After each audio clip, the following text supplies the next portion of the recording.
परम पावन परम आराध्य प्रातः स्मरणीय आचार्य श्री महासमण जी के चरणों में सत सत नमन करते हुए हम आज सुबह का सेशन प्रारंभ कर रहे हैं। त्रिपदी वंदना। वंदे अरहं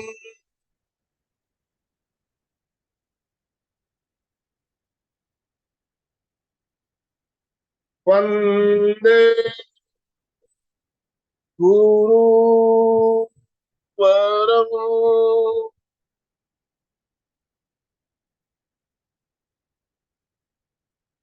वंदे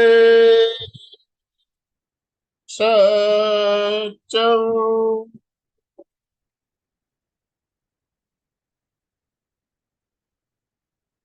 सभी साधक साधिकाओं को जय जिनेन्द्र, सुप्रभात, गुड मॉर्निंग, सुप्रभात, गुड मॉर्निंग, ओम अरहम। बंधुओं और बहनों, प्रेक्षा ध्यान के बारे में हम निरंतर बताते आ रहे हैं और प्रेक्षा ध्यान के हर अंग के बारे में बताते हुए हम प्रयोग भी कर रहे हैं। इसी कड़ी में आज हमारे साथ अंजू जी जैन कोलकाता से हमारे साथ जुड़ी है हमारा मार्गदर्शन करने के लिए, और उन्होंने जो जिस टॉपिक पर बात करना है वो है प्रेक्षा जीवन शैली के सूत्र। प्रेक्षा जीवन शैली, प्रेक्षा ध्यान के लिए प्रेक्षाचर्या के सूत्र कुछ बताए गए। वो सूत्र क्या है, क्यों उस सूत्रों को फॉलो करना चाहिए, और किस तरह से हम अगर ये सूत्र है उनको अगर फॉलो करते हैं तो हमारे जीवन में एक नई दिशा हमें मिल सकती है। तो मैं ज्यादा समय ना लेते हुए मैं अंजू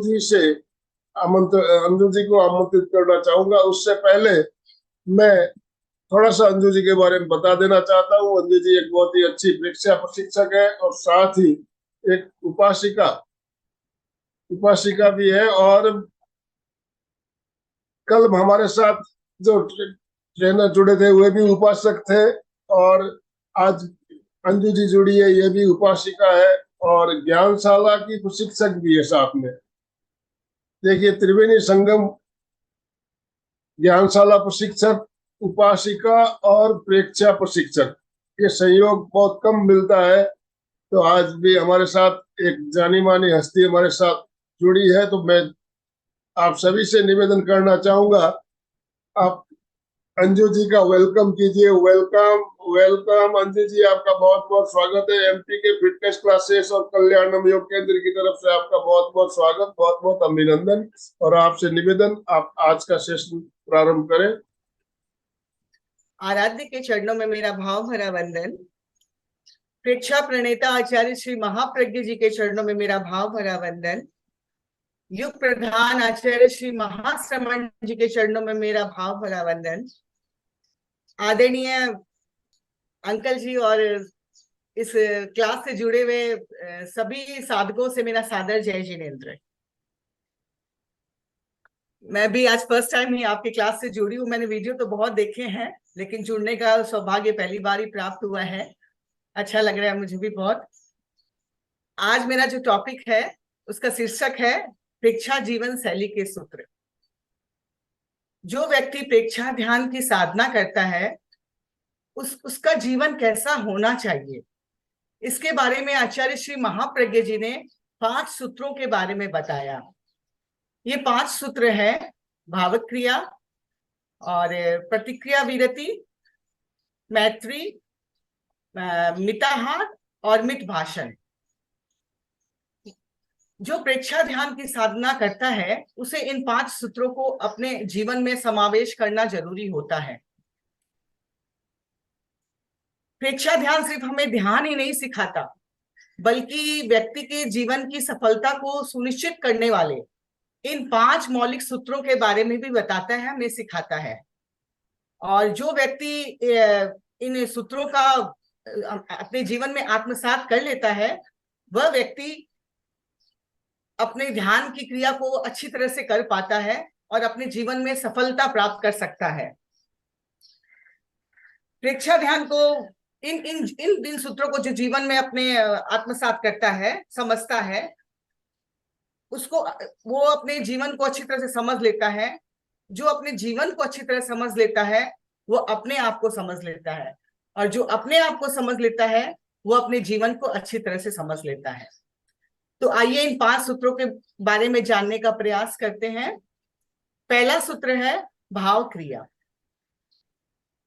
हमारी जैन साधना पद्धति में 2 शब्द आते हैं, एक है द्रव्य क्रिया और एक द्रव्य, और एक है भाव। जो क्रिया हम जानते हुए नहीं करते हैं वो है द्रव्य क्रिया, और जो क्रिया हम जानते हुए करते हैं वो है भाव क्रिया। जब हमारे मन, वचन और काया की प्रवृत्ति एक ही दिशा में लगी रहती है, एक ही कार्य में संलग्न रहती है, तो वो क्रिया भाव क्रिया होती है। और जब हमारी काया कहीं रहती है, काया से हम कुछ और करते हैं और हमारा मन कहीं और रहता है, तो वो क्रिया होती है द्रव्य क्रिया। साधारण बोलचाल की भाषा में भाव क्रिया को हम माइंडफुलनेस भी कहते हैं।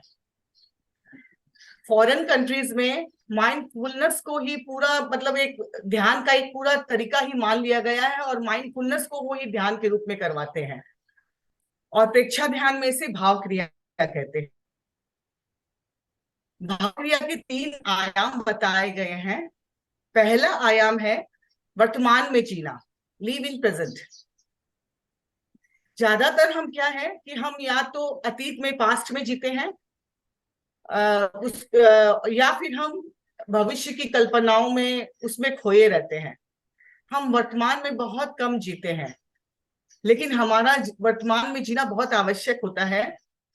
हम फिजिकली रूप से तो वर्तमान में रहते हैं, लेकिन हमारा जो माइंड है ना, वो या तो पास्ट में रहेगा, उसकी स्मृति में रहेगा, या फ्यूचर की कल्पनाओं में रहेगा। हम घड़ी के पेंडुलम की तरह प्रेजेंट और पास्ट के बीच में, क्षमा करें, पास्ट और फ्यूचर के बीच में झूलते रहते हैं। या तो हम पास्ट की चिंता करते हैं, पास्ट में जो भी कुछ घटनाएं हमारे साथ होती है, अच्छी भी हो सकती है, बुरी भी हो सकती है, उनके बारे में हम चिंता करते रहते हैं, आर्त ध्यान करते रहते हैं। या फिर हम भविष्य की योजनाएं बनाते रहते हैं, कल्पनाएं करते रहते हैं। लेकिन ज्यादातर क्या होता है, हम दुखी किस लिए होते हैं, जो हमारे पास्ट में जो घटनाएं बीत चुकी है उसके कारण हम ज्यादा दुखी रहते हैं। और एक तरह से अगर हम ये देखने का प्रयास करें कि अगर हम अच्छी तरह से सोचे, तो हमको ये समझना चाहिए कि जो बीत चुका है, जो पास्ट बीत चुका है, वो तो अब आएगा नहीं वापस। अगर वो अच्छा था तो भी हम वहां जाके जी नहीं सकते, और अगर वो बुरा था तो भी हम उसे जाके वहां ठीक नहीं कर सकते। तो वो तो चला गया, तो उसके बारे में दिमाग में इन सब बातों को रखने का कोई सेंस नहीं है, मतलब नहीं है। और फिर भी हम अपनी उन बातों को अपने दिमाग से निकाल ही नहीं पाते। और अगर भविष्य है वो तो हमें मालूम ही नहीं है, उसके बारे में बिना मतलब वरी करते रहते हैं। और किस टाइप का चिंतन हम ज्यादा करते हैं कि भाई मेरी जॉब लगेगी कि या नहीं लगेगी, मैं एग्जाम में पास होऊंगा कि नहीं होऊंगा, या मेरा ये काम होगा कि नहीं होगा। लेकिन इस तरह की चिंताएं करने से क्या वो काम हो जाएगा? वो तो अननोन है, अभी हम जानते नहीं है उसके बारे में क्या होगा। हमको क्या है, अपने वर्तमान को अच्छा बनाना है। अगर वर्तमान हमारा अच्छा रहेगा, हम वर्तमान में पूरी तरह से जिएंगे, तब हमारा भविष्य भी अच्छा होगा। लेकिन हम क्या है कि जो पास्ट चला गया, पास्ट और फ्यूचर, इन दोनों से हम अपने आप को कट नहीं कर सकते। तो कभी कभी ऐसा होता है कि पास्ट में जो घटनाएं होती है, ऐसी घटनाएं होती है जो हमें कुछ सिखाती है। तो उन घटनाओं से हम सबक लेकर और हम भविष्य के लिए कुछ योजनाएं भी बना सकते हैं। तो इस तरह हम कह सकते हैं कि पास्ट और फ्यूचर से हम पूरी तरह से कट नहीं सकते, वो भी हमारे जीवन में रहता है। लेकिन लेकिन यहाँ ये ध्यान देने लायक ये बात है कि हम अनावश्यक पास्ट में न रहें, उसका चिंतन न करें, और अनावश्यक फ्यूचर की कल्पना न करें। कोई भी चीज अनावश्यक नहीं होनी चाहिए। हमारे पास क्या है, हमारा मान है, हमारा ये क्षण है अभी जो, ये हमारे, अगर इसमें हम 100% करते हैं इस चीज को, तो हम आगे भविष्य में सफलता प्राप्त कर सकते हैं। एक एग्जाम्पल से हम समझते हैं इस चीज को। कोई व्यक्ति पहाड़ पे चढ़ते हैं, उसके ऊपर अगर हम 50 किलो की कोई गठरी रख दें और उसे कहें कि तुम पहाड़ पे चढ़ाई करो, तो वो कैसे चढ़ पाएगा? इतने वजन को लेके वो कैसे चढ़ पाएगा? उसे ऊपर चढ़ने के लिए, आगे बढ़ने के लिए उसे वजन को हल्का करना पड़ेगा। यही बात हमारे साथ लागू होती है कि अगर हम पास्ट की बहुत सारी स्मृति को, चिंतन को लेके अगर हम दिमाग में रखते हैं और उसको लेके हम आगे बढ़ना चाहते हैं, तो क्या हम आगे बढ़ सकते हैं? क्या हम आगे वाले जीवन, आगे वाली जो भावी जीवन, उसमें हम सफलता प्राप्त कर सकते हैं? नहीं कर सकते, क्योंकि वो स्मृति हमें कम करनी पड़ेगी। वो भार हमारा जो विचारों का जो हमारा प्रभाव है दिमाग में, माइंड में, उसको हमें हल्का करना पड़ेगा, तभी हम आगे बढ़ सकते हैं। तभी तो कहते हैं ना कि past is the history, mystery, so live in the present. अगर हम आध्यात्मिक दृष्टि से देखें तो जब हम अतीत की स्मृति में रहते हैं तो हमारे जो विचार होते हैं, उस समय जो हमारे पास जो विचार आते हैं दिमाग में, उसमें क्या होता है, हम राग द्वेष के कारण जुड़ जाते हैं उस विचारों के साथ। और राग द्वेष जहां होगा वहां कर्मों का बंधन होगा ही होगा। तो और अगर हम वर्तमान में रहते हैं तो उस समय हमारे पास ना तो कोई फ्यूचर की प्लानिंग रहती है, ना कोई पास्ट के विचार रहते हैं। तो क्या होता है, हम एकदम वर्तमान में काम करते रहते, कोई तरह का हमारे मन में कोई ऐसा विचार नहीं होता कि जिससे हमारी राग द्वेष की भावना जुड़े। तो इससे क्या होता है, एक संवर की स्थिति आ जाती है, पाप रुक जाते हैं। तो ये आध्यात्मिक दृष्टि से भी इसका बहुत बड़ा महत्व है। तो पहला पॉइंट था वर्तमान में जीना, लिव इन द प्रेजेंट। दूसरा पॉइंट है जानते हुए करना। जो भी हम कार्य करते हैं वो हमें जानते हुए करना चाहिए। जैसे हम अगर खाना खा रहे हैं तो हमारी जो मन की एकाग्रता है वो खाने में, मन का जो मतलब है एकाग्रता, वो खाने में लगी रहे। तो हम, और यदि अगर हम चल रहे हैं तो हमारी जो चलने की जो एकाग्रता है वो हम मन उसके साथ जुड़ा रहे। यह हुआ जानते हुए करना, मतलब जो भी कार्य करें उससे हम जुड़े रहें।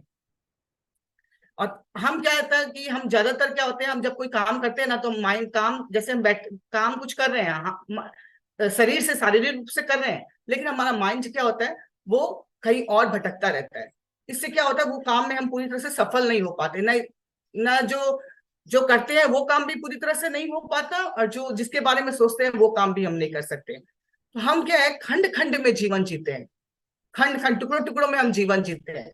और हमारा जो लक्ष्य है वो है, हम मतलब अखंड चेतना की ओर हमें जाना है, अखंड व्यक्तित्व की ओर हमें जाना है। तो हम खंड खंड में ना जिए, और जो काम करें वो उसे हम जानते हुए करें कि ये कार्य हम कर रहे हैं और ये काम मुझे करना है। इससे क्या होता है, जैसे अगर हम चल रहे हैं ना, तो हम जानते हुए चले कि भाई मैं चल रहा हूँ, यहाँ पे ऐसी सड़क है ये, तो इससे क्या होता है, दुर्घटना होने से भी बच जाती है। और दूसरी बात कि हिंसा से भी हम बच सकते हैं। अगर हम बिना देखे हुए, बिना जानते हुए चलते हैं ना, तो हिंसा कितनी हो जाती है, रास्ते में कितने जीव भी हमारे पैरों के नीचे आ सकते हैं। अगर हम गुरुदेव को देखें, अन्य साधु संतों को देखें, तो वो कितना देख के चलते हैं, उसे गमन योग भी कहते हैं उनकी भाषा में। तो वो कितना देख देख के चलते हैं कि हमारे पैरों से कहीं अनावश्यक हिंसा ना हो जाए। तो हम जानते हैं कोई भी काम करते हैं तो उससे हमारी क्या एनर्जी भी बचती है, और हम जो काम करते हैं वो अच्छी तरह से पूरा कर पाते हैं।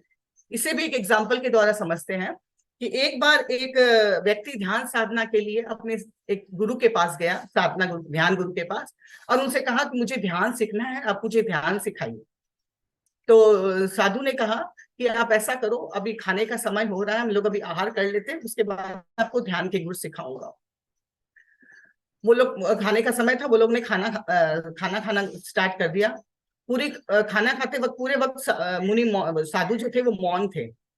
तो जब खाना कंप्लीट हुआ तो साधु ने उस व्यक्ति से पूछा कि तुमने जब तुम खाना खा रहे थे तो तुम्हारे मन में कुछ विचार आ रहे थे क्या? तो उसने कहा, मेरे मन में बहुत विचार आ रहे थे, लेकिन आप चुप थे इसलिए मैं भी चुप रहा, बहुत विचार आ रहे थे मेरे मन में। तब साधु ने कहा कि तुमने खाने को कहाँ खाया, तुमने तो विचारों को खाया है। तो तुम, यही मेरी मतलब साधना का रहस्य है कि जो भी काम करो उसमें दत्तचित होकर उस काम को करो, उस काम को 100% करो। तुम तो खाना खा रहे थे लेकिन खाने में तुम्हारा ध्यान नहीं था, तुम्हारा ध्यान तो विचारों में था, तो वो खाना कैसे डाइजेस्ट होगा? तो मैं यही तुम्हें सिखाना चाहता हूँ कि जो भी तुम काम करो उसे अच्छी तरह से करो, उसमें उसको जानते हुए करो। यही मेरी साधना का रहस्य है और यही मेरी साधना का मर्म है। तो ये हुआ जानते हुए करना। तीसरा पॉइंट है सतत जागरूक रहना। जागरूक किसके प्रति? अपने लक्ष्य के प्रति, अपने आत्मा के प्रति जागरूक रहना। अगर हम जागरूक को एक तरीके से और समझे तो हम ये भी कह सकते हैं अपने प्रति अवेयर रहना, अपने प्रति अलर्ट रहना, ये भी जागरूक ही है, अपने प्रति जागरूक रहना के अंतर्गत ही आता है। और इसका ऑपोजिट वर्ड है प्रमाद में रहना, विस्मृति कर देना, अपने लक्ष्य को विस्मृत कर देना, यानी अपने लक्ष्य को भूल जाना। तो जैसे जैसे हम क्या होता है कि प्रमाद करते हैं, अपने लक्ष्य को भूलते जाते हैं, वैसे वैसे क्या होता है हमारे कर्मों का बंधन बढ़ता जाता है। और अगर हम जब जागरूक रहेंगे तो संवर की स्थिति रहती है और हम अपने प्रति जागरूक रहते हैं। दिन भर में हमारे पास बहुत सी ऐसी स्थिति आती है कि हम राग द्वेष से प्रभावित हो जाते हैं, ऐसे दबाव हमारे मेंटली, हम प्रेशर में आ जाते हैं, डिप्रेशन, मतलब कुछ ऐसी स्थिति आ जाती है कि हम परेशान से हो जाते हैं। तो अगर हम इन जो हमारे विचार आ रहे हैं, इन इमोशंस को, इनको हम अगर देखते चले जाएं तो वो क्या धीरे धीरे धीरे धीरे अपने आप खत्म हो जाते चले जाते हैं। अगर हम उनके साथ बह जाते हैं, इन इमोशंस के साथ अगर हम बह गए तो वो फिर हम उलझते जाते हैं और नए सिरे से कर्मों का बंध होता चला जाता है। तो कहने का मतलब है कि अपने लक्ष्य के प्रति जागरूक रहना चाहिए, अपने प्रति जागरूक रहना चाहिए कि मुझे, मैं क्या कर रहा हूं और मुझे क्या करना है, इसके प्रति जागरूक रहना चाहिए। जीवन में सफलता प्राप्त करने के लिए ये जो 3 आयाम बताए गए हैं भाव क्रिया के, वर्तमान में रहना, जानते हुए करना और अपने प्रति जागरूक रहना, इनको अगर हम अच्छी तरह से अपने जीवन में आत्मसात करेंगे तो हम जीवन में सफलता जरूर प्राप्त कर सकते हैं। और साधना में भी इनका बहुत अभ्यास, इनका बहुत जरूरी होता है, तभी हम ध्यान की साधना कर सकते हैं। एक बार आचार्य विनोबा भावे के पास आश्रम में रुके थे। तो विनोबा भावे से ऐसे ही उन्होंने, आचार्य श्री तुलसी ने पूछा था कि आप ध्यान कब करते हैं? मैंने आपके दिन भर की रूटीन देखी है, आप मतलब मुझे समझ में नहीं आया कि आप ध्यान कब करते हैं।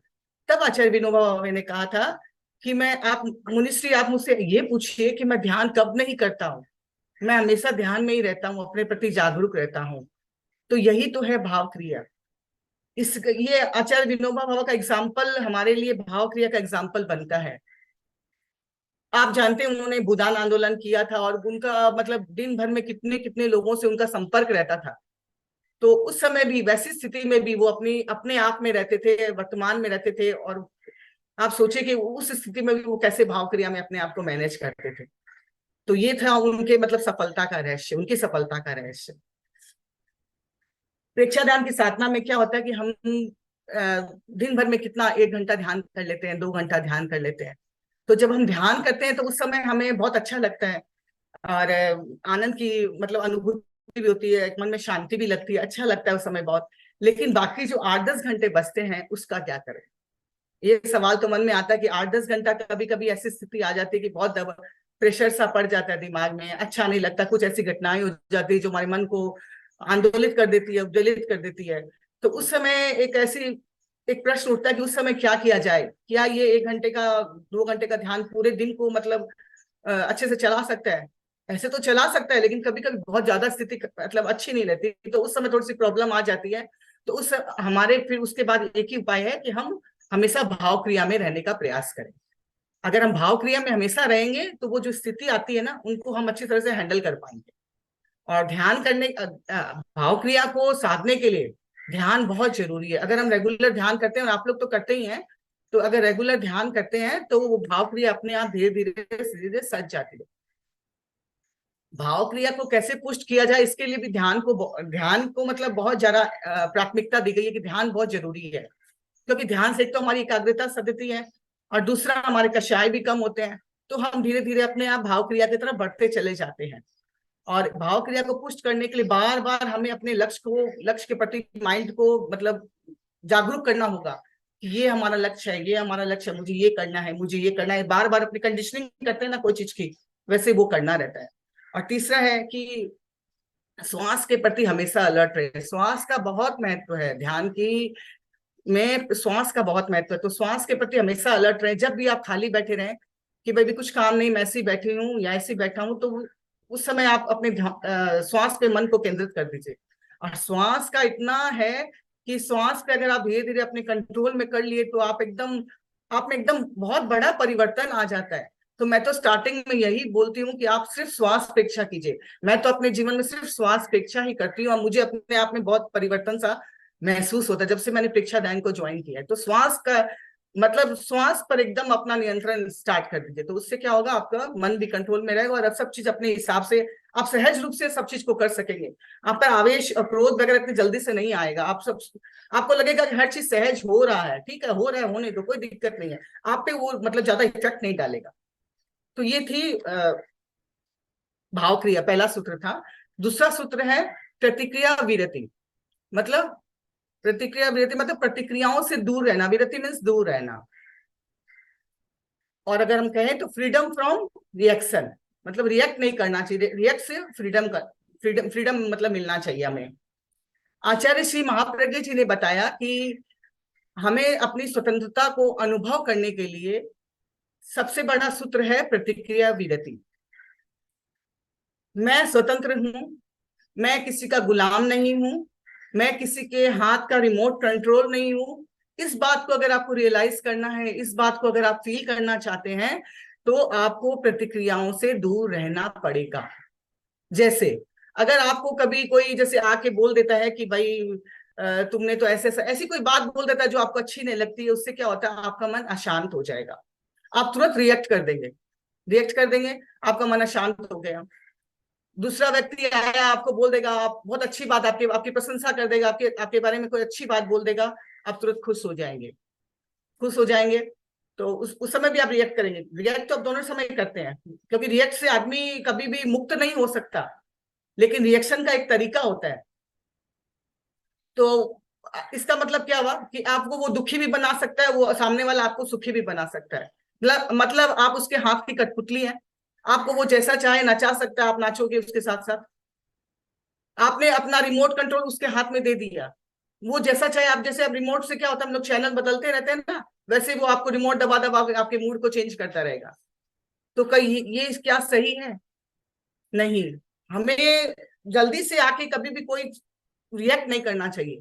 प्रेक्षा ध्यान हमें यही तो सिखाता है कि हमें प्रतिक्रियाओं से दूर रहना चाहिए। और जब इसका हम अभ्यास करते हैं तो अपने आप हम तुरंत रिएक्ट नहीं करते हैं। हो सकता है कभी कभी कोई बात का जवाब भी देना पड़ता है हमें, तो कुछ समय के लिए रुक जाना चाहिए। हो सकता है सामने वाला कुछ अच्छे के लिए हमें बोलता हो, या हो सकता है कि अगर वो गलत बात भी बोल रहा हो तो अगर हम कुछ समय रुक के हम उसको रिएक्ट करेंगे, तो हो सकता है हमारा आवेश और क्रोध थोड़ा कम हो जाए और हम उसे धीरे शब्दों में, अच्छे से शब्दों में रिएक्ट करें, तो सामने वाला समझ भी जाए उस चीज को। तो इस चीज का हमें ध्यान रखना चाहिए। गुरुदेव ने एक सूत्र दिया है कि जब प्रतिक्रिया के साथ, रिएक्शन के साथ जब कषाय भारी होते हैं ना, तब तो वो शत्रुता बन जाती है वहां पे। और जब प्रतिक्रिया के साथ कषाय मंद होते हैं तो वो मित्रता बन जाती है। अब ये प्रतिक्रिया कहाँ से आती है, इसके बारे में जानना बहुत जरूरी होता है। और ये प्रतिक्रिया आती है हमारे अंदर से। अंदर जो हमारे कसायों का प्रभाव जो चलता है, उससे हमारी ये प्रतिक्रिया वहीं से आती है। तो इसके हमें इसलिए प्रेक्षा ध्यान के अंतर्गत हम अंदर जाने के लिए कहते हैं। हम जब अंदर जाते हैं तो हमें वो सब रियलाइज होता है कि हमारे में क्या क्या कमियां हैं, वो सब रियलाइज होता है। फिर धीरे धीरे धीरे हम उनको कम करने का प्रयास भी करते हैं। तो प्रतिक्रिया विरति को आत्मसात करने के लिए कुछ कुछ बातें बताई गई है। उनका अगर हम निरंतर प्रयोग करेंगे तो हो सकता है ये हमारी प्रतिक्रिया कुछ कम हो जाएंगी और पॉजिटिव वे में हम उसको प्रतिक्रिया कर सकते हैं, पॉजिटिव वे में हम जवाब दे सकते हैं। पहला है कि नियमित ध्यान करना, ये पहली शर्त है। दूसरी शर्त है कि जब भी क्रोध आए, लंबा श्वास लेना स्टार्ट कर दीजिए। कुछ मत बोलिए, लंबा श्वास लेना स्टार्ट कर दीजिए धीरे धीरे। हो सकता है वो धीरे धीरे अपने आप थोड़ा स्लो डाउन हो जाएगा। तीसरा है कि उस जगह से चले जाए, अगर पॉसिबल लगे तो उस जगह को एक बार कुछ देर के लिए छोड़ के चले जाए दूसरी जगह पे। चौथा है कि ज्योति केंद्र प्रेक्षा का हमेशा अभ्यास कीजिए, जिनको ज्यादा क्रोध की समस्या रहती है। और आसन में है शशांक आसन करें, उससे क्या होता है, हमारा माइंड शांत रहता है।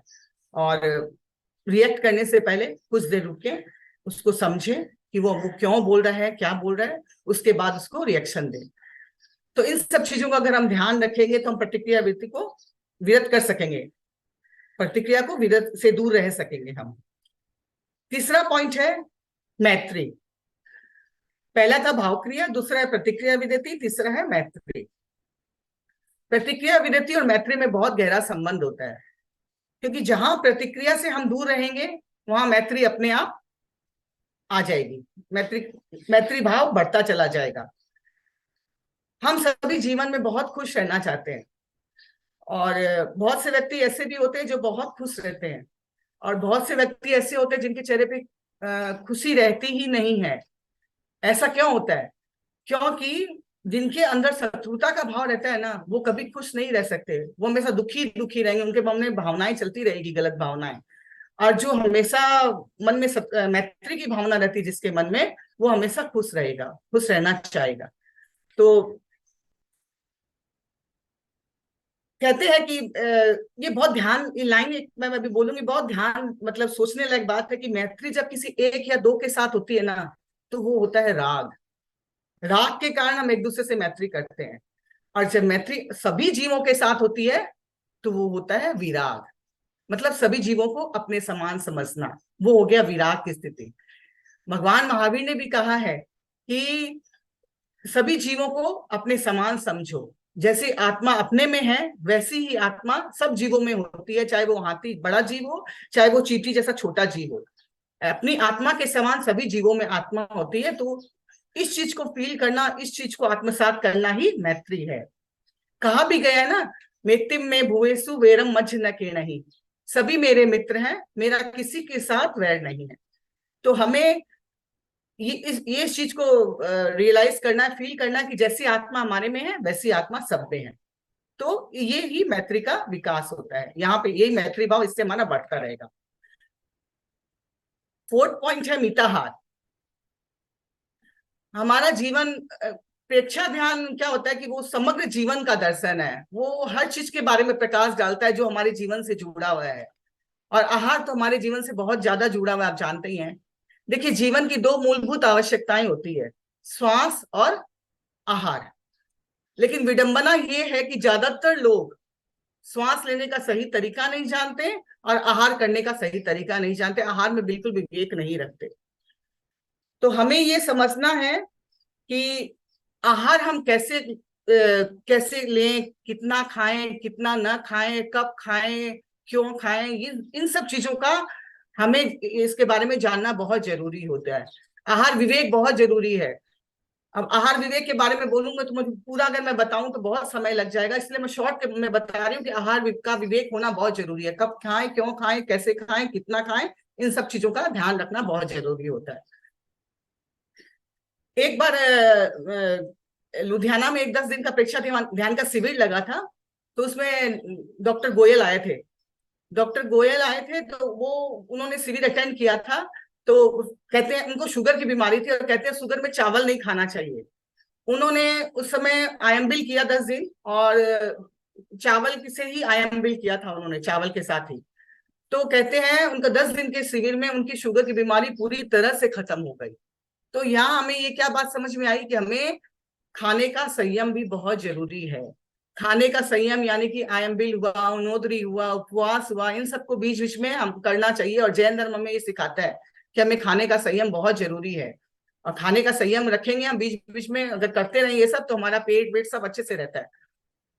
और कभी कभी आप ये सब कर सकते हैं, जैसे आप आहार आहार करते हैं तो आप मतलब जानते हुए आहार करें कि मैं आहार कर रहा हूँ, ऐसे मैं रोटी चबा रहा हूँ, चबा चबा के खा रहा हूँ, एकदम आहार पे ही अपने मतलब मन को, तन तो रहता ही है, साथ में मन को भी एकदम केंद्रित कर दीजिए। इससे क्या होगा कि एक तरह की ये मतलब ध्यान की साधना ही है, एक भाव क्रिया ही है, ध्यान की साधना हो जाएगी आपकी, और हमारा खाना भी अच्छी तरह से डाइजेस्ट हो जाएगा। क्योंकि हम ध्यान खाना के साथ 2-3 क्रिया कर लेते हैं, मोबाइल चला लेते हैं, टीवी चला लेते हैं, तो ये सबसे क्या होता है, खाना अच्छी तरह से डाइजेस्ट नहीं होता, और जितनी जरूरत हमारी ब्लड की होती है वो माइंड में चला जाता है, उतना ब्लड डाइजेशन सिस्टम को उतना ब्लड नहीं मिल पाता है। तो ये एक तरह से साधना भी हो जाती है और हमारा काम भी अच्छी तरह से हो जाएगा, हमारा खाना भी अच्छी तरह से डाइजेस्ट हो जाता है।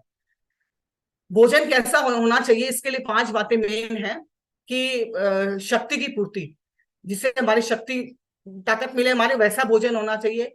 क्षति की पूर्ति, जो हमारे चीज में जिस चीज का लॉस हो रहा है, जो चीज हमारे शरीर में जिसकी जरूरत है वो उसकी पूर्ति हो रही है। विजातीय तत्व का निर्गमन, जो हमारे शरीर में विजातीय तत्व बन रहे हैं उनका निर्गमन अच्छी तरह से हो। चौथा है लघुता, खाना खाने के बाद हमें ऐसा फील हो कि हमारा शरीर हल्का है, ये नहीं भारीपन आ गया, आलस आ गया, ऐसा नहीं होना चाहिए। हल्कापन लगे शरीर में, वैसा ही खाना खाना चाहिए। और लास्ट है प्रसन्नता। खाना खाने के बाद हमें प्रसन्नता का अनुभव होना चाहिए, और हमारी भाव जो है वो शुद्ध रहने चाहिए।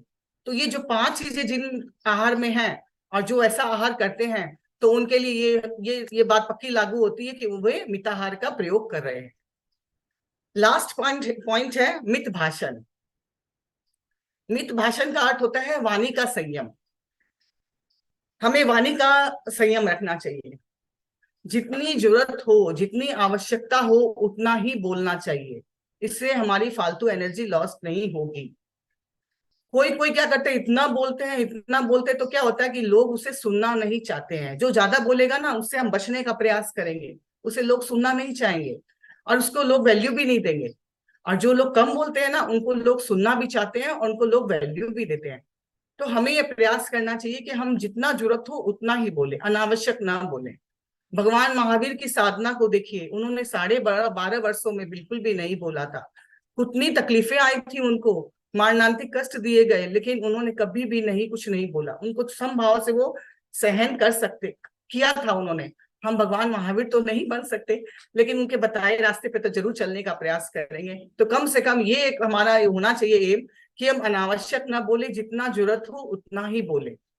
क्या फायदा इतना बोलने से, उससे हमारी कितनी एनर्जी लॉस्ट हो रही है, और हमारा दिमाग कितना डाइवर्ट हो जाता है, इधर चलता है उधर चलता है। तो इन सब बातों का हमें ध्यान रखना चाहिए। और इसके लिए कुछ 2-3 पॉइंट और है, कि एक तो है कि बिना पूछे कभी नहीं बोलना चाहिए। जब आपको पूछा जाए तभी बोलना चाहिए। हमारे यहाँ क्या आदत है कि बिना पूछे ये सलाह देने लोग लग जाते हैं, उनकी सलाह को कोई नहीं मानता। तो कभी भी ये प्रयास नहीं करना चाहिए, कोई पूछा नहीं और हम अपनी सलाह दिए जा रहे हैं। इसका ध्यान रखना चाहिए। हमें धीरे धीरे धीरे बोलने का अभ्यास करना चाहिए। जोर जोर से बोलने से क्या होगा, इससे हमारी एनर्जी भी बहुत लॉस्ट होगी और सामने वाले को भी अच्छा नहीं लगेगा। तो हमें धीरे बोलना चाहिए, मधुर बोलना चाहिए। इसका प्रयास हमें हमेशा करना चाहिए। और लास्ट है, नहीं, थर्ड नंबर है कि हमें भाव शुद्धि का भी ध्यान रखना चाहिए। हमें ऐसी बात बोलनी चाहिए कि जिसमें कोई चुगली नहीं हो, कोई ईर्ष्या की भावना ना हो, कि जलन राग द्वेष की भावना हो नहीं हो। एकदम सरल भाषा, सहज भाषा हमें बोलनी चाहिए। और हम श्रावक हैं, इसलिए हमें ये ध्यान रखना चाहिए कम से कम दिन में 1 घंटे का, 1.5 घंटे का, जैसे सुविधा हो, मौन का अभ्यास करना चाहिए। मौन का अगर हम अभ्यास करेंगे तो धीरे धीरे धीरे धीरे ये जो मित भाषण की जो ये है प्रक्रिया, ये हमारे धीरे धीरे शरीर में आत्मसात होने लग जाएगी। तो ये थे 5 सूत्र जो हमारे प्रेक्षा ध्यान की जो साधना करते हैं उनके लिए बहुत जरूरी है। इनको अपने जीवन में आत्मसात करना। और साथ में मैं तो कहती हूँ ये हर आम आदमी के लिए भी बहुत जरूरी है। जो साधना नहीं भी करते, मैं तो बोलती हूँ उनके लिए भी बहुत जरूरी है। अगर वो इन चीजों को ना अपने जीवन में अपना लेता है, आत्मसात कर लेता है, तो वो अपने आप ध्यान की तरफ बढ़ जाएगा। लेकिन इनके लिए हमें बहुत थोड़ा सा ध्यान तो स्टार्टिंग में करना ही पड़ेगा, तभी हम इस चीज को अपना सकते हैं। क्योंकि हमें लगता है कि भाव क्रिया वर्तमान में रहना बहुत मुश्किल होता है। वर्तमान में रहना, मन इतना चंचल है हमारा कि वो कहाँ से कहाँ 2 मिनट में हम सोच रहे माला भी फेरते हैं ना, तो लगता है कि एकदम स्थिरता से माला फेरेंगे, लेकिन मन कहाँ चला जाता है। 2-3 नमो अनंतानंद का पाठ नहीं पढ़े तब तक तो मन कहाँ चला गया, वापस पकड़ के लाना पड़ता है। क्योंकि हम समझ रहे हैं, हम जागरूक अपने प्रति, तो हम उसको पकड़ के भी लेके आते हैं, लेकिन वो फिर चला जाता है। तो मन ऐसी चीज है कि इसको कंट्रोल करना बहुत जरूरी होता है। और मन हमारा कंट्रोल होता है श्वास प्रेक्षा से। तो श्वास प्रेक्षा को हमें अपने नियमित अभ्यास में लाना चाहिए। तो ये मैंने आज 5 सूत्र के बारे में आपको बताया, और इन्हें अपनाना चाहिए। और मैं तो आप लोगों के लिए यही मंगल कामना करती हूँ कि आप लोग इतना ध्यान रेगुलर करते हो, तो आप भाव क्रिया का भी प्रयोग धीरे धीरे अगर अपने जीवन में उतारोगे, तो मुझे लगता है कि आप अपने लक्ष्य को जरूर पूरा करेंगे। इसी मंगल भावना के साथ ये फर्स्ट सेशन तो मेरा यहाँ पे कंप्लीट होता है। वो मरम नेक्स्ट सेशन अपना दूसरा चरण जो है ध्यान का है। तो ध्यान में भी हम आज श्वास प्रेक्षा ही करेंगे, कायोत्सर्ग करेंगे, लघु कायोत्सर्ग करेंगे। एक एक पार्ट्स का मैं नाम नहीं बताऊंगी, क्योंकि जब हम 3 चरण जो करते हैं ध्यान को, उसमें लघु कायोत्सर्ग ही करवाया जाता है। तो पार्ट्स के नाम अपने अपने धीरे धीरे मन में आप लाके उसको एक एक चीज को आप शिथिल बना सकते हैं। तो अब हम, अगर आप लोग सब रेडी हो तो ध्यान के लिए तैयार हो, मतलब ध्यान की शुरुआत करें। ठीक है। ध्यान के लिए तैयार हो जाएं। जिस आसन में आप लंबे समय तक सुविधा पूर्वक बैठ सकते हैं उस आसन का चुनाव करें, जैसे सुखासन, वज्रासन, पद्मासन, अर्ध पद्मासन। और हाथों की ज्ञान मुद्रा भी ले सकते हैं और वीतराग मुद्रा भी ले सकते हैं। ज्ञान मुद्रा हम इसलिए लेते हैं कि हमारी ज्ञान मुद्रा का संबंध हमारी एकाग्रता से है, और वीतराग मुद्रा का संबंध हमारे वीतरागता की ओर बढ़ने से संबंध है हमारा, कि वीतराग की ओर बढ़े हम। आपने देखा होगा कि जब भगवान की मूर्ति और देखते हैं, आप तीर्थंकर भगवान लोगों की, भगवान महावीर की, ऋषभ भगवान, तो सब कुछ आप देखते हैं ऐसे वीतराग मुद्रा रहती है। तो वो वीतराग की ओर बढ़ने के लिए हमें प्रेरित करता है। तो आप दोनों में से कोई भी मुद्रा कर सकते हैं जो आपको अच्छा लगता है, जिसमें आप कंफर्टेबली रहते हैं, तो दोनों में से कोई मुद्रा का चुनाव कर सकते हैं। और सीधे बैठेंगे, रीढ़ की हड्डी हमें हमेशा सीधी रहनी चाहिए, इस बात का ख्याल रखेंगे। और आंखें कोमलता से बंद करेंगे। सबसे पहले हम 5 बार महाप्राण ध्वनि का प्रयोग करेंगे। श्वास भरेंगे और श्वास छोड़ते हुए भंवरे की तरह गुंजन करेंगे। इसमें हमें यह ध्यान रखना है कि जब हम श्वास छोड़े तो पूरा श्वास छोड़े, हड़बड़ नहीं करे। पूरा श्वास जब निकल जाए तब दूसरा श्वास ले, इस चीज का हम ध्यान रखेंगे। ठीक है, स्टार्ट करें। श्वास भरें।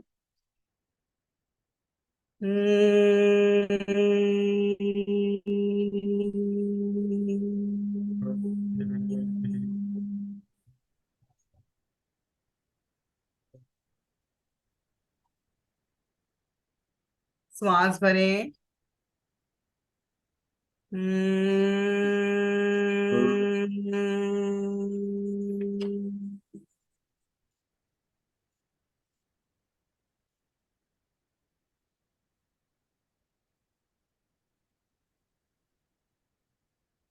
श्वास भरें।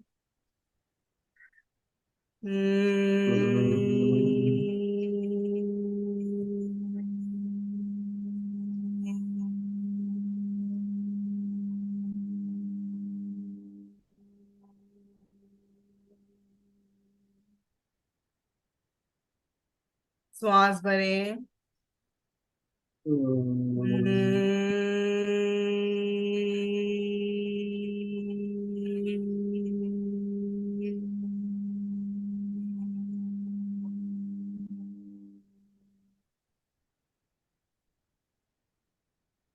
श्वास भरें।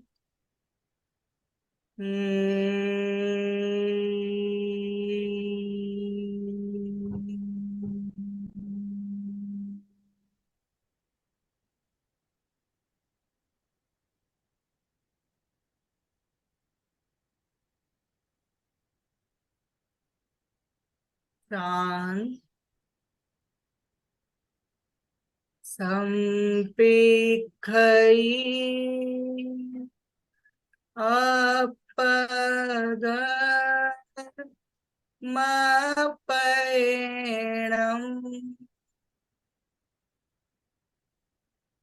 संपेखई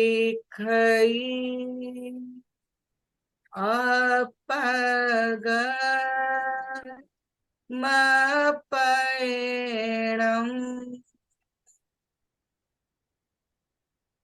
संपेखई अपगत मपैणम।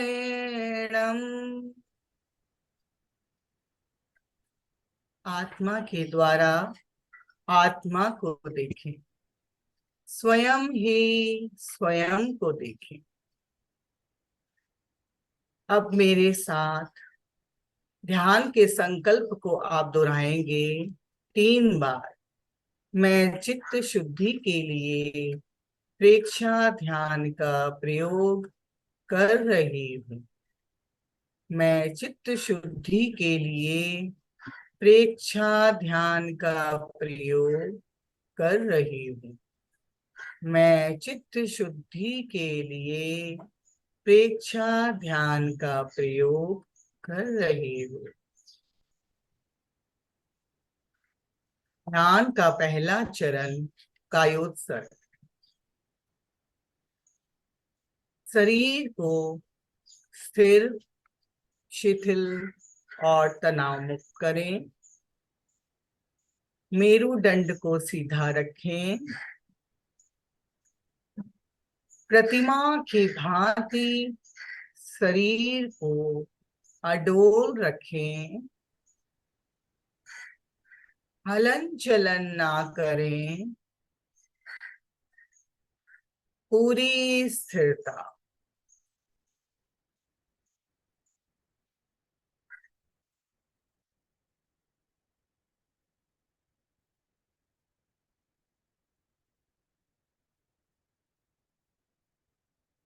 चित्त को पैर के अंगूठे से लेकर सिर तक के प्रत्येक भाग पर क्रमशः लेके जाएं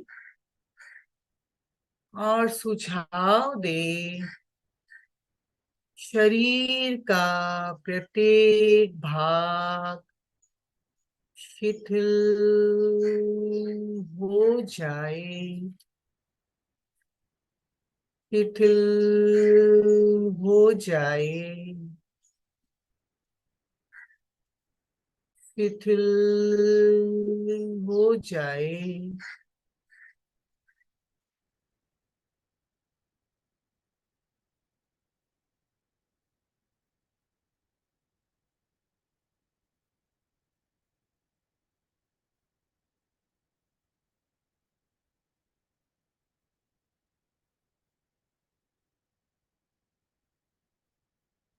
प्रत्येक भाग पर क्रमशः चित्त को ले जाए।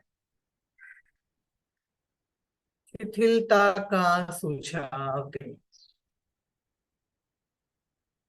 रिलैक्स हो जाए। हो जाए। हो जाए।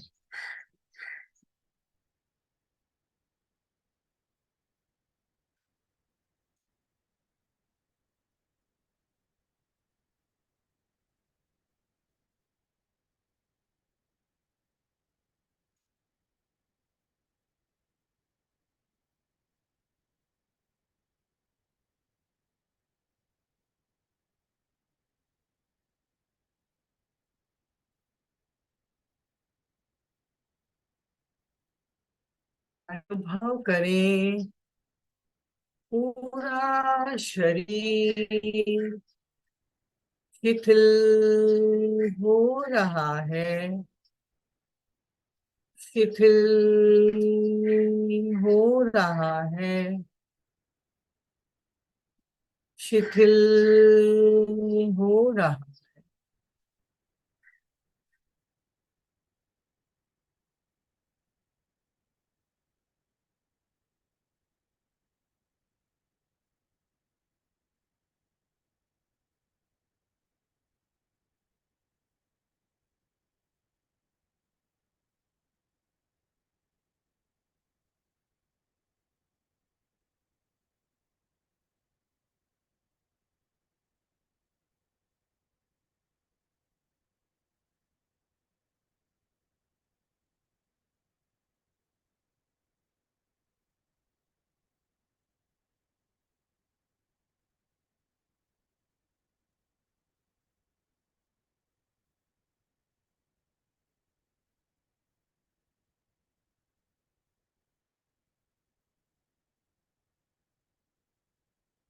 अनुभव करें पूरा शरीर शिथिल हो गया है।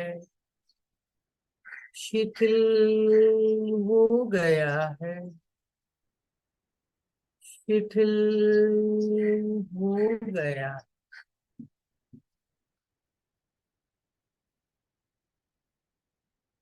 रिलैक्स।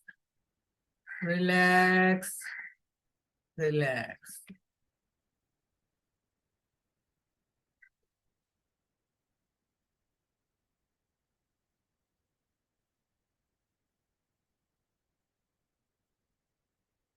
पूरे ध्यान काल में कायोत्सर्ग की मुद्रा बनी रहे।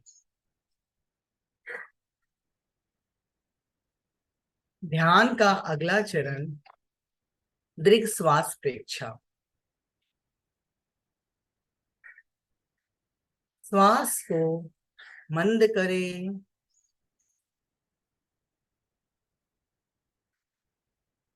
धीरे धीरे लंबा श्वास लें। धीरे धीरे लंबा श्वास छोड़ें।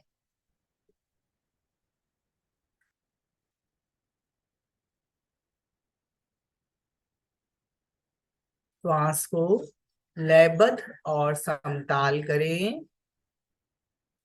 पहली बार श्वास को लेने और छोड़ने में जितना समय लगे, उतना ही समय प्रत्येक श्वास को लेने और छोड़ने में लगाएं।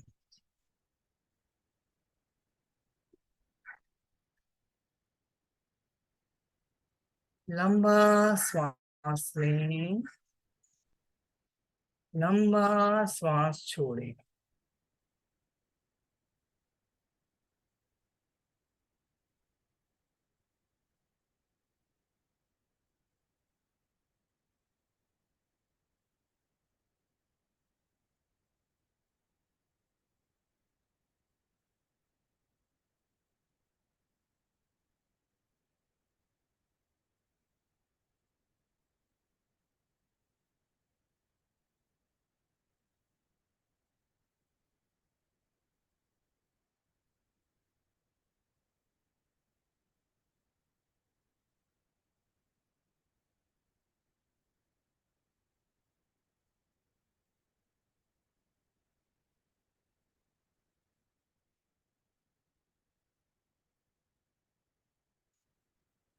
श्वास के कंपन नाभि तक पहुंचे। जब हम श्वास लेते हैं, तब हमारी पेट की मांसपेशियां फूलती है, और जब हम श्वास छोड़ते हैं, तब हमारे पेट की मांसपेशियां सिकुड़ती है। चित्त को नाभि पर केंद्रित करें और पेट के मांसपेशियों के फूलने और सिकुड़ने का अनुभव करें, और प्रत्येक श्वास के प्रति जागरूक रहें।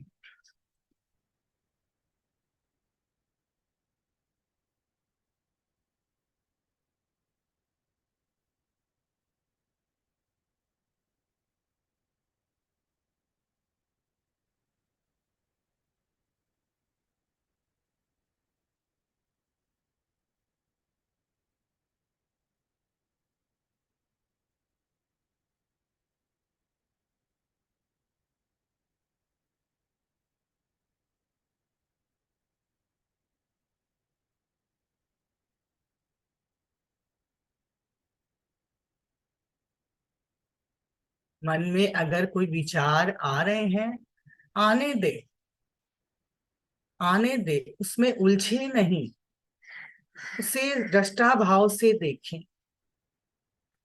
विचार अपने आप चले जाए।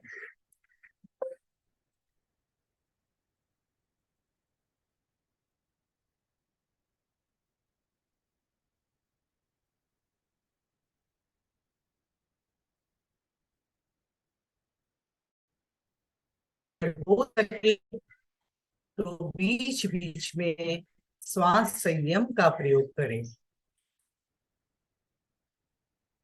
श्वास को रोक ले, फिर सांस ले और छोड़े।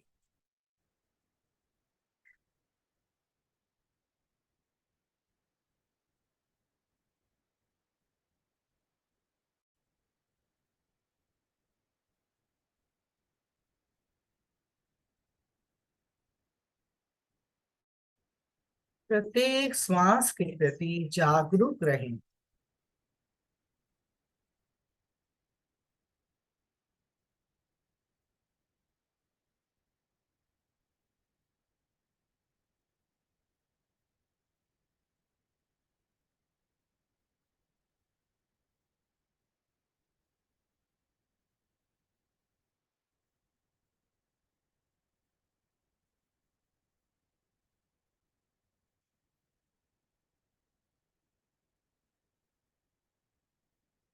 गहरी एकाग्रता और पूरी जागरूकता के साथ दीर्घ श्वास पेक्षा का अभ्यास करें।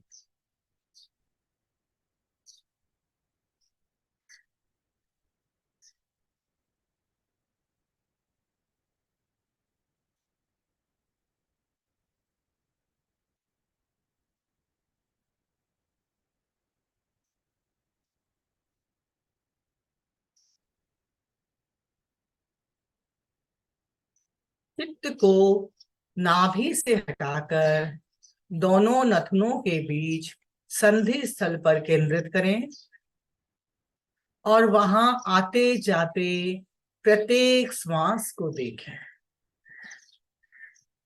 श्वास आ रहा है, श्वास जा रहा है, श्वास आ रहा है, श्वास जा रहा है। कोई भी श्वास आपकी जानकारी के बिना न भीतर जाए न बाहर आए।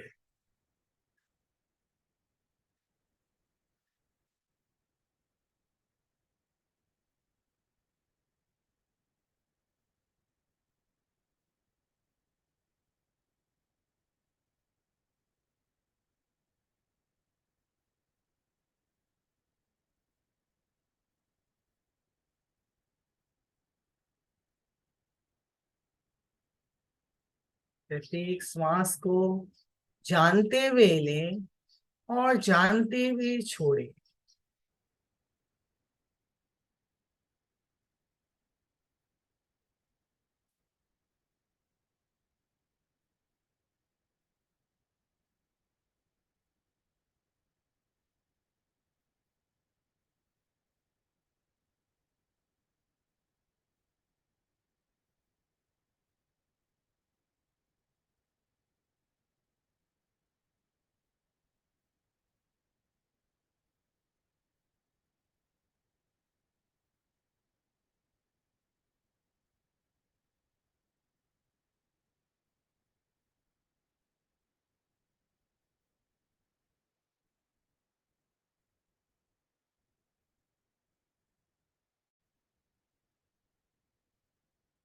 दो तीन लंबे दीर्घ श्वास लें।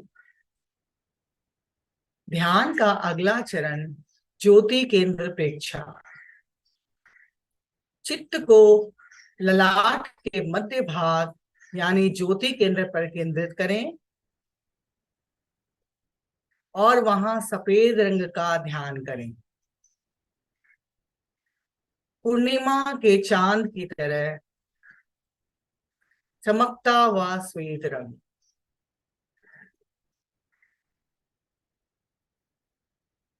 अनुभव करें कि पूर्णिमा का श्वेत चांद उग गया है और उसकी श्वेत रश्मियां ज्योति केंद्र पर गिर रही है।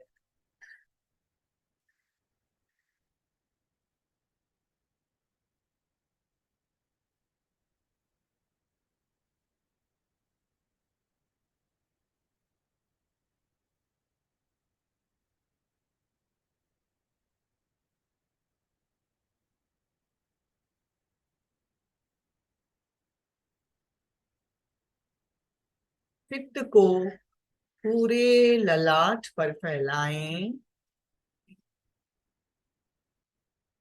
और सफेद रंग का ध्यान करें।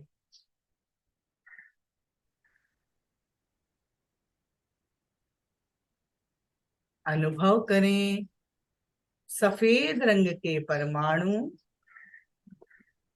ललाट के भीतर प्रवेश कर रहे हैं।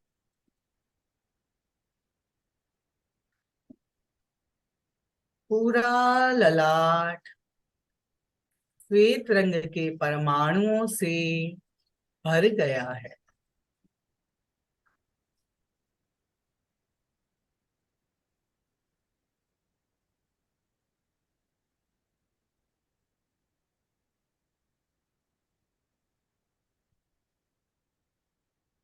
पूरा ललाट श्वेत रंग के परमाणुओं से भर गया है।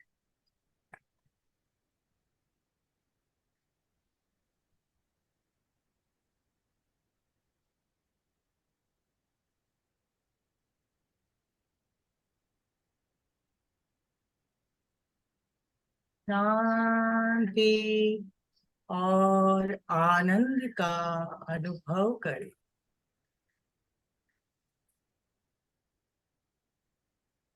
शांति और आनंद का अनुभव करें।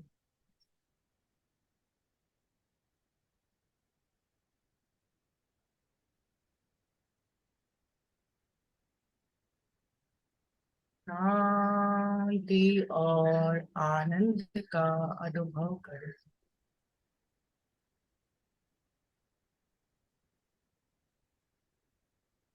आनंद ही आनंद।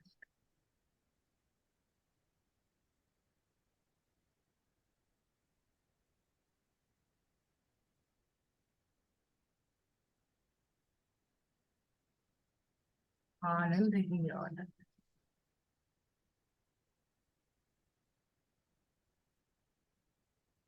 आनंदों में वर्षति वर्षति। आनंदों में वर्षति वर्षति।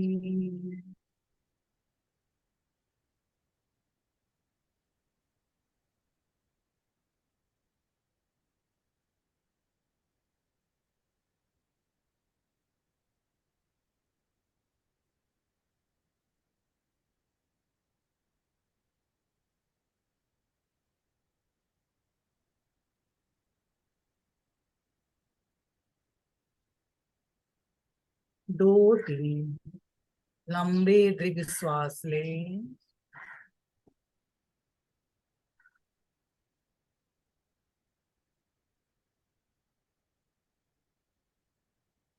अपना सच में से जाओ में तुम हुए सुख पाए।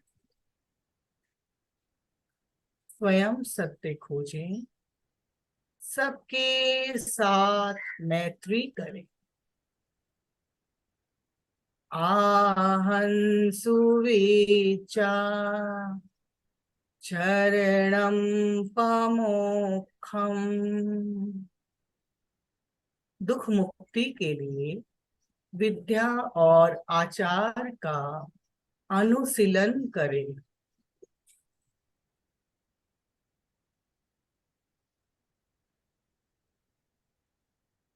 अब दोनों हाथ आनंद केंद्र पे लेके आए और मेरे साथ एक बार शरण सूत्र का उच्चारण करें। अर्हन्ते शरणं पवचामि। सिद्धे शरणं पवचामि। साहु शरणं पवचामि। केवलीपन्नतं धम्मं शरणं पवचामि। अब हम सत्य को वंदना करेंगे 3 बार। अगर वंदना आसन में बैठ सके तो बैठे, नहीं तो जैसे ठीक लगे वैसे ही वंदना करेंगे। वंदे सच्चम बोलेंगे। वंदे सच्चम।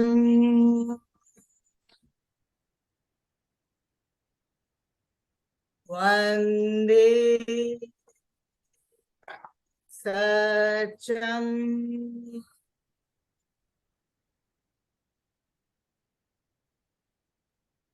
वंदे सच्चम।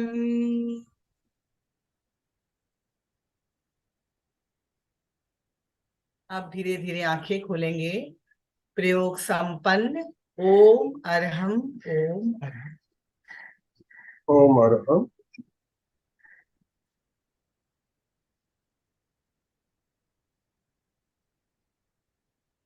प्रेक्षा जीवनचर्या के सूत्र बहुत सुंदर तरीके से हमने सूत्रों के बारे में एक एक सूत्र को अच्छी तरह समझते हुए उसके बारे में आपने बताया। आप बहुत बहुत धन्यवाद अंजू जी आपका। प्रेक्षाचर्या के सूत्र सुनने में या बताने में जितने सरल है, पालन करना इतना सरल नहीं है, कठिन है। जो साधक साधना करते हैं वही उसका पालन कर सकते हैं। इसके लिए साधना जरूरी है। कहते हैं भाई प्रतिक्रिया विरति, प्रतिक्रिया नहीं करनी चाहिए, लेकिन जब परिस्थिति आती है तो बिना प्रतिक्रिया के हम रह नहीं सकते। प्रतिक्रिया हो ही जाती है तो प्रतिक्रिया से हमें बचना प्रयास करना है जितना हम बच सके। और वाणी का संयम ये सबसे ज्यादा महत्वपूर्ण है। ये दोनों चीजें, प्रतिक्रिया विरति और वाणी का संयम, ये दो अगर हमने अपने जीवन में अपना लिया तो हमारी साधना बहुत गहरी साधना हो सकती है। और एक अच्छे साधक की पहचान उसकी दिनचर्या से होती है। वो दिन भर में सुबह से लेकर शाम तक कैसे रहता है उसको देखोगे तो उसकी पहचान हो सकती है कि कितना गहरा साधक है। उसकी दिनचर्या से उसकी पहचान हो सकती है। तो इस बातों का आप ध्यान रखें, अपने जीवन में इन सूत्रों को अपनाएं ज्यादा से ज्यादा। और हम लोग तो साधना मार्ग में आगे बढ़ रहे हैं धीरे धीरे। हमारा लक्ष्य तो बहुत है अभी आगे बढ़ना, लेकिन उसी पथ पर हम अग्रसर हो रहे हैं। तो हमें इन बातों का ध्यान रखना है। जो बातें आज हमें बताई गई उनको ध्यान में रखेंगे तो हम निरंतर गहरी साधना की ओर आगे बढ़ पाएंगे। तो अभी आपके प्रश्न कोई हो, आपके अनुभव हो, आप साझा कर सकेंगे। मैं सबके अभी अनम्यूट ऑप्शन दे रहा हूँ। हाँ, सुचेता जी ने अपने आपको अनम्यूट किया। सुचेता जी बोलिए। जय जिनेन्द्र, बहुत अच्छी जानकारी। एक तो पहले मंजू जी ने भी दी थी, एक का बोलने का तरीका और हर एक का समझाने का तरीका और उदाहरण के साथ जो देते हैं अलग अलग रहता है सबका। बहुत सुंदर पांचों सूत्र के बारे में बताया है उन्होंने। और सही कहा कि प्रतिक्रिया और वाणी संयम, सही में अगर दोनों रहते हैं हमारे अंदर तो सही में जीवन खुशी से जी सकते हैं और जो हम लक्ष्य की ओर बढ़ सकते हैं। बहुत बहुत धन्यवाद।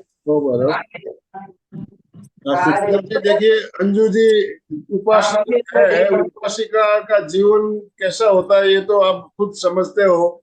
और पर्युषण अभी अभी हमारा पर्युषण पर्व संपन्न हुआ, तो पर्युषण पर्व में उपासक जो होते हैं उनको भेजा जाता है दूसरे दूसरे जगह, ताकि हमें आध्यात्म के प्रति हमें जागरूक कर सके।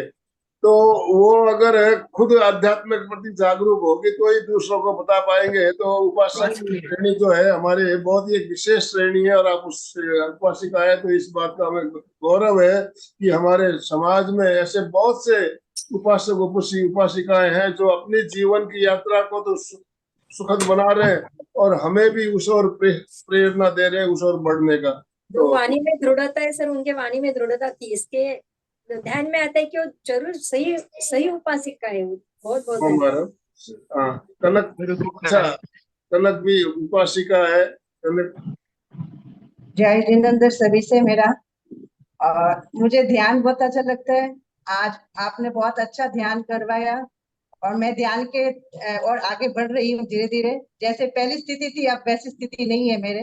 पहले तो मैं एक आसन में बैठ भी नहीं पाती थी, अब मैं प्रयोग करते करते बैठ पा रही हूँ। इतना मेरे लिए बेनिफिट है और एकाग्रता भी बढ़ रही है धीरे धीरे। महाप्राण ध्वनि का अभ्यास रखती हूँ, मैं 9 बार करती हूँ दिन में। तो मैं कर रही हूँ क्योंकि मेरे को यात्रा करनी है, तो कुछ सीखूंगी तभी मैं दूसरों को करा पाऊंगी। तो ठीक है, मेरे को अच्छा लगा, आपने बहुत अच्छा समझाया, तरीका भी अच्छा आपका करवाने का। तो ओम हरम आपके लिए और भाई साहब के लिए जो रोज नए नए प्रयोग लाते रहते हैं सबके सामने, सबको आगे बढ़ाते हैं, खुद भी बढ़ते आगे, हमें भी बढ़ाते हैं।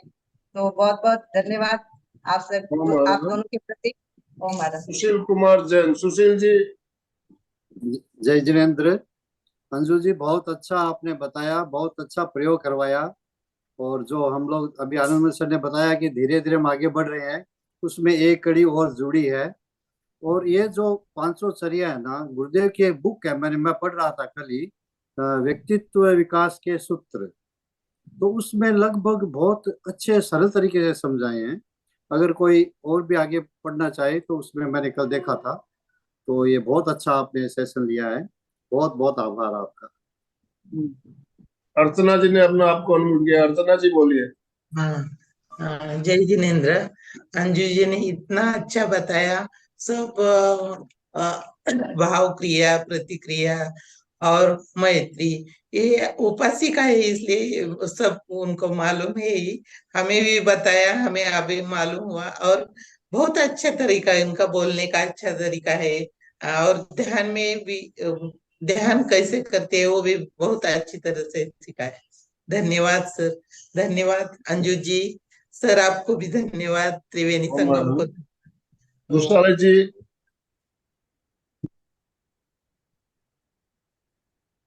जय जिनेन्द्र सभी को। आज जो प्रयोग किया वो बहुत ही अच्छा था, लेकिन उसके पहले जो माहौल तैयार किया था और जो सूत्र बताया था वो बहुत ही कठिन है, लेकिन वो ध्यान में रख के अगर साधना करेंगे तो बहुत ही अच्छा रहेगा। और बहुत अच्छा मार्गदर्शन भी था और ध्यान भी बहुत अच्छे तरह से हो गया। अंजू जी को और सभी को सादर प्रणाम। ओम भारत। अशोक जी। जय जिनेन्द्र।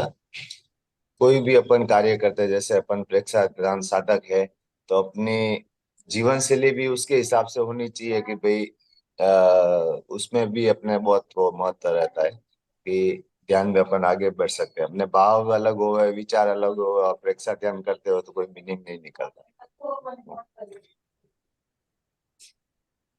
समय भी हमारा संपन्न ऑलरेडी। आज समय हमने ज्यादा ले लिया है। कल शनिवार का दिन, कल हमारे योगाभ्यास का क्रम चलेगा। तो जिस तरह आज आप जुड़े उसी तरह कल भी हमें जुड़ना है। दोनों हाथ जोड़ते हुए, रीढ़ की हड्डी गर्दन सीधी रखते हुए, आंखों को बिना दबाव दिए कोमलता से बंद रखते हुए मेरे साथ साथ सभी उच्चारण करें। मैं चैतन्यमय हूँ, मैं आनंदमय हूँ, मैं शक्तिमय हूँ। मेरे भीतर अनंत चैतन्य का, अनंत आनंद का, अनंत शक्ति का सागर लहरा रहा है। इसका साक्षात्कार करना ही मेरे जीवन का परम लक्ष्य है। हमारा आज का दिन मंगलमय हो, आनंदमय हो, शांतिमय हो। इन्हीं शुभ भावनाओं के साथ ओम शांति शांति शांति। कृतज्ञों जय जिनेन्द्र। हम सब गुरुदेव के आभारी हैं। कृतज्ञों हम सब गुरुदेव के आभारी हैं। कृतज्ञों हम सब गुरुदेव के प्रति। अंजू जी आपका बहुत बहुत धन्यवाद, बहुत बहुत आभार। एमपी के फिटनेस क्लासेस और कल्याणम योग केंद्र की तरफ से जितने भी भाई बहन हमारे साथ जुड़े सभी की तरफ से आपका बहुत बहुत धन्यवाद, बहुत बहुत आभार। आप सबके प्रति भी बहुत बहुत आभार। सभी का बहुत बहुत धन्यवाद, बहुत बहुत आभार। जय जिनेन्द्र। मैं ज्ञानशाला की प्रशिक्षिका हूँ, मैं भी ज्ञानशाला में पढ़ाती हूँ, 2 साल से कंटिन्यू कर रही हूँ। ओम हर। अशोक जी स्लोगन के साथ समापन करेंगे। सभी साधक साधिका एक साथ में उच्चारण करेंगे। फिटनेस का डोज 1 घंटा रोज, फिटनेस का डोज 1 घंटा रोज, फिटनेस का डोज 1 घंटा रोज। ओम हर। तो आज का सेशन हम एंड कर रहे हैं।